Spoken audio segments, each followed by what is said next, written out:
estamos aquí humildemente otro viernes, pues para ponernos en presencia de Dios e intentar ver qué nos quiere decir, ¿no?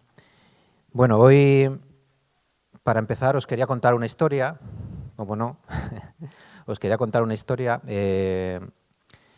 Esta pasó hace unos años, en 1972, 4 de los mejores hombres, posiblemente del ejército de los Estados Unidos,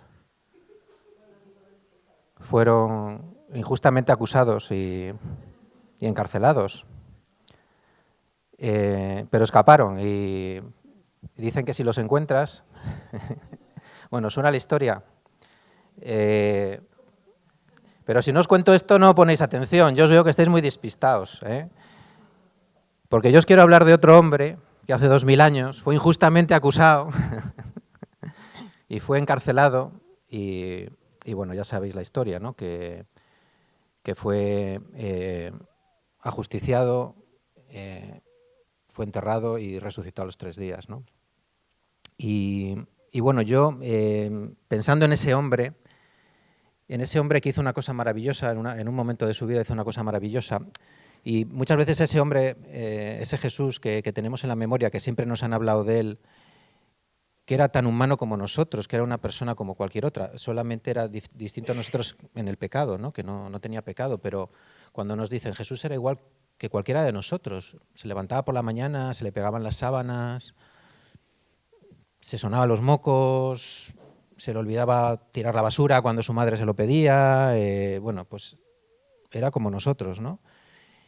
Pero una vez hizo una cosa maravillosa, en un momento de su vida hizo una cosa maravillosa, que fue pues un día de misa en su pueblo, que en aquel momento las iglesias se llamaban sinagogas y la misa era los sábados, pues él se levantó y le dieron el libro que tenía que leer ese día, que era el libro de Isaías que tenía que leer, ¿no? Se levantó y leyó aquello que todos conocéis muchísimo, que es el Espíritu del Señor sobre mí, porque me ha ungido para anunciar a los pobres la buena nueva. Me ha enviado a proclamar la liberación a los cautivos y la vista a los ciegos, para dar la libertad a los oprimidos y proclamar un año de gracia del Señor. Y él cogió y enrolló el libro y lo devolvió y se sentó, ¿no? Y ese acto, eso que hizo, pues fue algo maravilloso. Porque posiblemente Jesús, desde el momento uno de su vida, desde que tenía 1 año, desde que era un bebé, había escuchado la voz del Señor que le decía, tú eres mi ungido, tú eres mi ungido. O sea, era como nosotros, pero él oía en su interior la voz del Señor que le decía, eres mi ungido, yo te he elegido a ti, yo te he consagrado, yo te amo, yo te quiero, yo te quiero enviar, ¿no? Entonces, esto era una constante en toda su vida, ¿no? Incluso aunque él había leído la lectura de Isaías 42, ¿no? Que dice, este es mi siervo a quien yo sostengo, mi elegido, en quien se complace mi alma. Yo he puesto mi espíritu sobre él para que lleve el derecho a las naciones. Él no gritará, no levantará la voz, ni la hará resonar por las calles. No romperá la caña quebrada, ni apagará la mecha que arde débilmente. Expondrá el derecho con fidelidad. No desfallecerá, ni se desalentará hasta implantar el derecho en la tierra, y las costas lejanas esperarán su ley.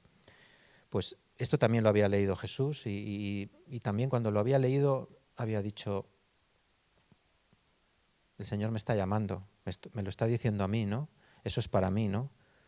Dios se pasó al frente, ¿no? En aquel día en la sinagoga, él se levantó y cogió el libro y dijo, esta lectura hoy se cumple aquí, hoy se cumple en mí, ¿no? Y a mí eso me parece un acto maravilloso porque nosotros también somos ungidos de Dios. Y nosotros también tenemos que dar una respuesta y también tenemos que levantarnos y coger ese testigo, ¿no? Eso que nos está dando el Señor, ¿no?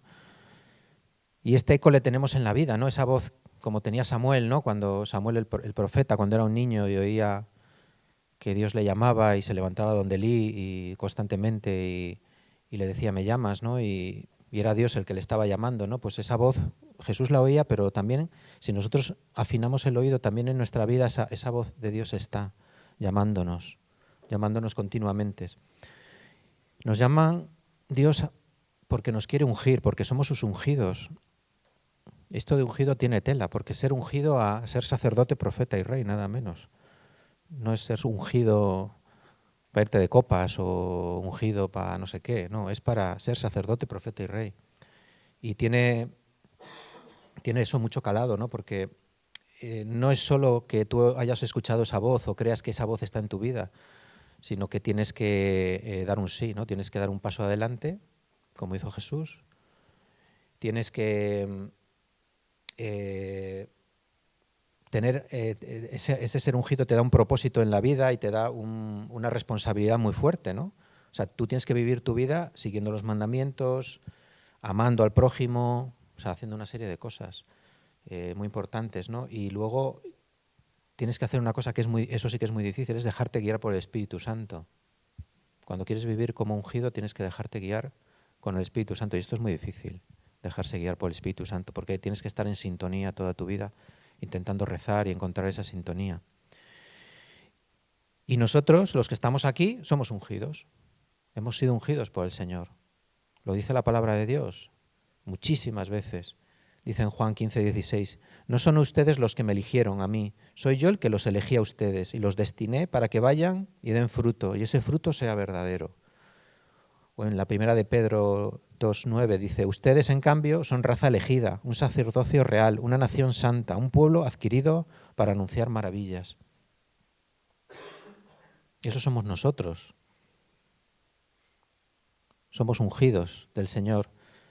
Si pensamos esto y lo llegamos como en un momento de oración, en un momento de estar ahí en presencia del Señor, llegamos a sintonizar con esto que nos está diciendo el Señor, ves que la cabeza nos explota, porque es que es como entrar en otra dimensión de la fe, como saltar de pantalla cuando estás jugando un juego, como que pasas de nivel, ¿no? O sea, es una cosa que te llega, que te toca, ¿no?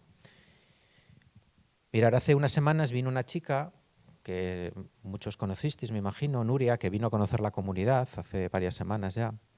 Y bueno, vino en la tournée esta que se le hace a la gente que viene a visitar Fe y Vida, pues vino por casa a cenar.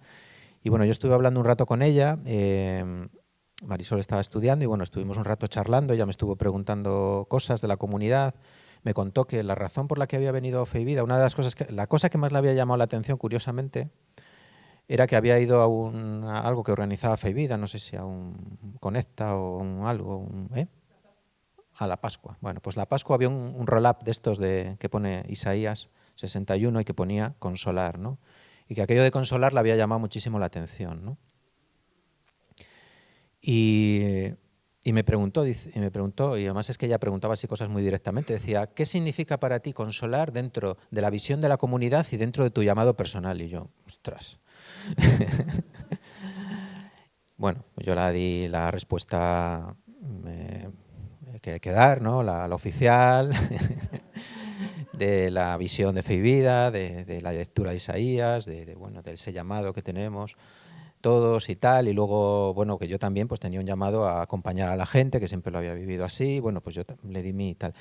Pero luego cuando ella marchó, cuando yo posteriormente pensaba en todo esto, sí que le estuve dando muchas vueltas, ¿no? Y yo pensaba, ¿qué tengo yo que ver con ese llamado de Jesús, ¿no? Y de ahí me surgía todas estas cosas que os estoy contando hoy, ¿no?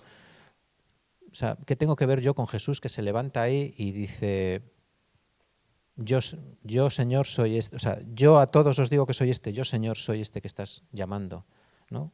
Me revelo como ese que tú estás llamando, ¿no? Ante el mundo, ante ti, ante todo. Y de repente me vino una emoción muy, muy fuerte que me decía que eso tenía que ver conmigo y con todos nosotros, que ese era el testigo. Que era el testigo que Jesús había cogido por primera vez y nos lo daba a nosotros. O sea, era un testigo que él había ido pasando. Hace 2000 años él cogió un testigo que era el dar respuesta a esta llamada, ¿no? Pero que esa llamada, a lo largo de cientos de años y de miles de años ya, pues ha ido pasando de personas en personas y ha llegado hasta nosotros. Ha habido gente que ha tenido que responder ese llamado, ha tenido que decir, yo estoy aquí, Señor, yo soy el que tú estás llamando, yo soy el escogido que va a anunciar la buena nueva, ¿no? Que es como si fuésemos miembros de una cadeneta, de una cadena inmensa, ¿no? De personas a lo largo de la historia, ¿no? Y yo, pues rezando en todo esto y pensando en todo esto, pues me sentí como que el Señor me decía, tú tienes que ver con esto porque este es el legado que Jesús que os da a vosotros, ¿no? Este legado de ir a consolar a los demás, ¿no? Él se levantó por primera vez, pero ahora lo tenéis que hacer vosotros, ¿no? En la película de Salvar al Soldado Ryan, que ya hemos destripado aquí un montón de veces, me da pena ya a los que no la hayan visto, porque me imagino que ya se la sepan hasta de memoria, solo de escuchar charlas. Sabéis que el capitán John Miller pues es enviado con 7 soldados a salvar al soldado Ryan, porque bueno, han muerto 3 de sus hermanos en el frente y tienen que anunciar a la madre que han muerto y bueno, van a salvar a por lo menos a uno de los hijos.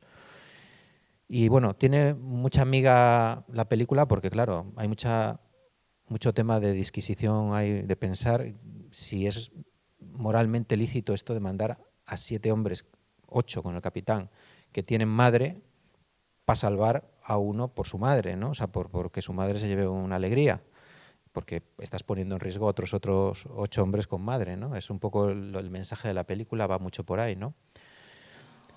Y la verdad es que tienen conversaciones muy interesantes que hablan de todos estos dilemas morales, ¿no? Y cuando ya están al final de la película, pues muchos de ellos heridos, agonizantes, y ya todos ahí hechos polvo, y están salvando al soldado Ryan, le dice el capitán Miller al soldado James, ¿no? Le dice, James, hágase usted digno de esto, merezcalo, ¿no? O sea, es posiblemente la frase más potente de la película. Y yo pensaba para mí, yo soy digno de esto, o sea, soy digno de este legado, ¿no? Soy digno de esto que el Señor una vez se levantó, venció sus miedos, porque tendría miedos como cualquier humano, venció su miedo escénico, venció sus reticencias a decir algo que sentía él dentro, pero decirlo verbalmente, públicamente, ¿no? Hacerlo, porque cuando lo dices de repente lo haces real, ¿no? Yo me siento el Hijo de Dios, yo me siento el enviado, pero ahora lo tengo que decir, ¿no? Ese miedo que tuvo que vencer, eso, y eso que ha ido pasando, y ese paso adelante, yo soy merecedor de ello, yo soy digno, ¿no? De esas personas que no me conocían hace 500, hace 600 años, pero que dieron un paso adelante por seguir la fe, por transmitir la fe a otros, por consolar a otros, ¿no? Estoy rezando todo lo que tengo que rezar, estoy acogiendo todo lo que tengo que acoger, estoy dando todo el dinero que tengo que dar, estoy cansándome por los demás todo lo que me tengo que cansar, ¿no? O sea, tengo dignidad, estoy realmente dando respuesta a ese llamado que yo sí siento en mi vida, ¿no? A consolar a los demás, ¿no? A mí es una pregunta que durante este tiempo pues me ronda, ¿no? Me ronda morena. Y bueno, poco más tengo que contaros. Sí que os voy a decir que otra cosa que me ha venido muy potente con todo esto es que este tema de consolar, este legado que nos da Jesús, es un legado que yo he sentido que nos lo da en comunidad. Esa es una cosa para todos. O sea, esto sí que realmente, porque hay muchos propósitos que a veces nos los ha dado Dios individualmente a cada uno. Dios nos ha dado un propósito a cada uno, está claro que tenemos que intentar responder a ese propósito, pero este legado de llamados a consolar, yo le veo en plural, le veo que Dios nos lo da a todos. Es un llamado que tenemos que vivir en comunidad, ¿no? Hace poco escuchaba, conocéis, no sé si conocéis, imagino que sí, a José Mújica, el que fue presidente de Uruguay, que sabéis que es un hombre, bueno, es ateo él, pero bueno, es un hombre que dice cosas a veces bastante interesantes. Y hace poco le hacía una locución él, porque le habían diagnosticado, bueno, hace un tiempo le diagnosticaron de un cáncer de esófago y le han tratado y bueno, más o menos lo está llevando. Y él hacía unas reflexiones sobre la vida, ¿no? Y decía, lo primero que decía es que la vida es bella y que merece la pena vivirla, pero que es breve y la vida se acaba. Decía también que no tenemos que dejar que el odio dirija nuestra vida, que el odio se mete en nuestra vida y va haciendo que nos dirija, que nos vaya llevando por sus caminos. No dejemos que el odio nos lleve por sus caminos, no dejemos que dirija nuestra vida. Y luego decía que la verdadera libertad es levantarse cada vez que los malos momentos de la vida te tiran. Esa es la verdadera libertad, levantarte cada vez que las cosas que te pasan malas en la vida te tiran. El decidir levantarte, esa es la verdadera libertad. Y por último decía, nadie se salva solo. En esta vida nadie se salva solo. No sé en qué sentido lo diría él, pero a mí me lo estaba diciendo en uno.